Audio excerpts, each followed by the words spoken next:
China just recently issued a decree. They asked their broadcasting companies, TV companies, and movie companies that are operating in China to ban or stop supporting or creating shows that feature Nyangbao.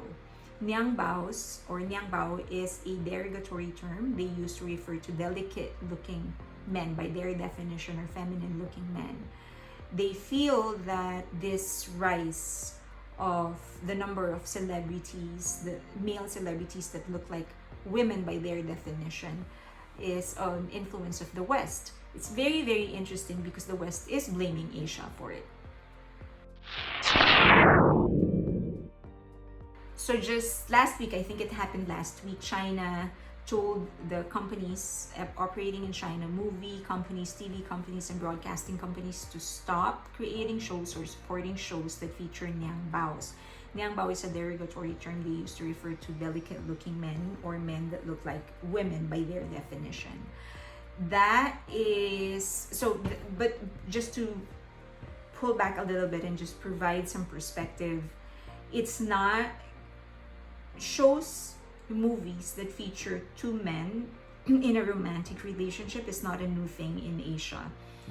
They used to call it gay films. At least in the Philippines, they used to call it gay films. And most of those films, however, feature the heavier aspect of a relationship between two men.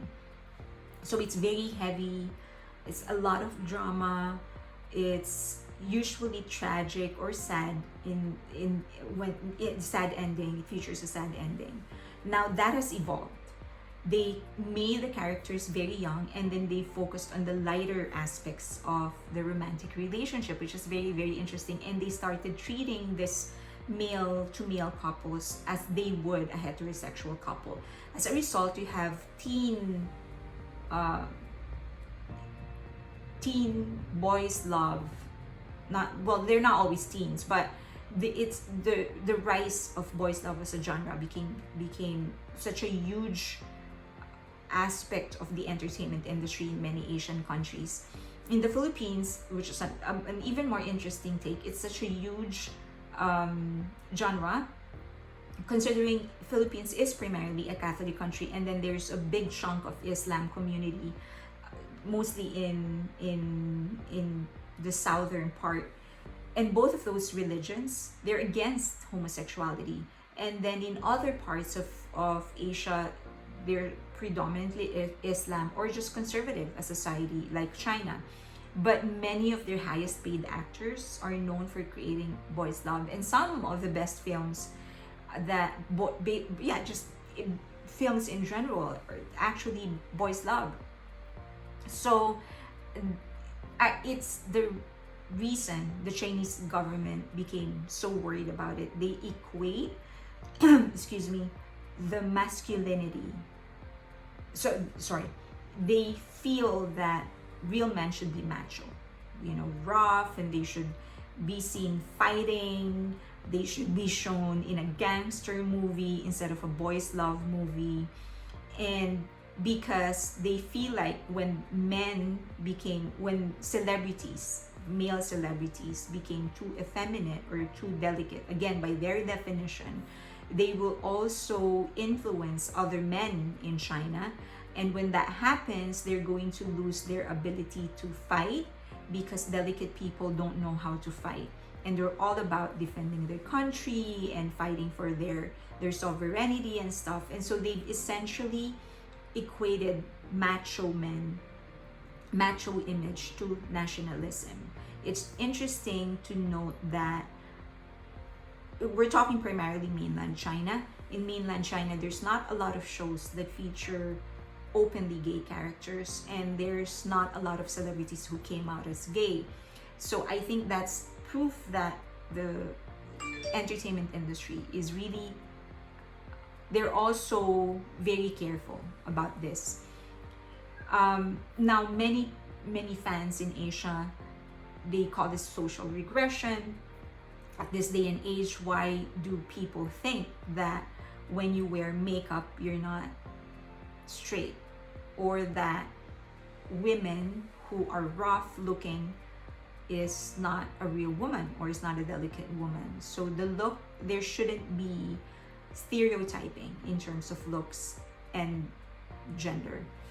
So they call it social regression. And then there's a lot of K-pop fans who are very concerned about their idols' activity in China. China is such a huge market, and so a lot of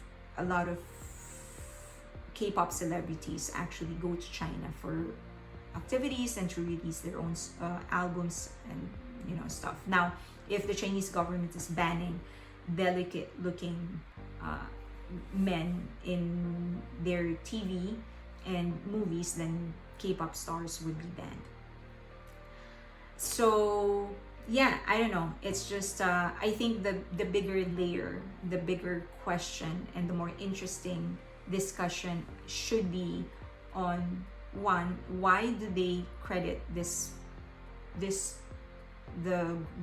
rise of delicate looking male celebrities to the West when the West credited to us? So I think that should provide us a better idea on how this evolution, the change on how we want to present ourselves, regardless of our gender, may actually be a human evolution, not a country evolution. It is not something that came from the West, and it's not something that came from Asia. This is just us as humans evolving. We're starting to go past what the older generation is dictating us to do, and we're just evolving. We're now starting to look at each other and look at ourselves beyond social constructs. I think that's a bigger discussion to be made. But still, a lot of people aren't happy with this development in China, but China is known for not caring. They just do whatever it is that they want to do, and they know that at the end of the day, our clothes, shoes, food, equipment, furniture, they're all made in China anyway.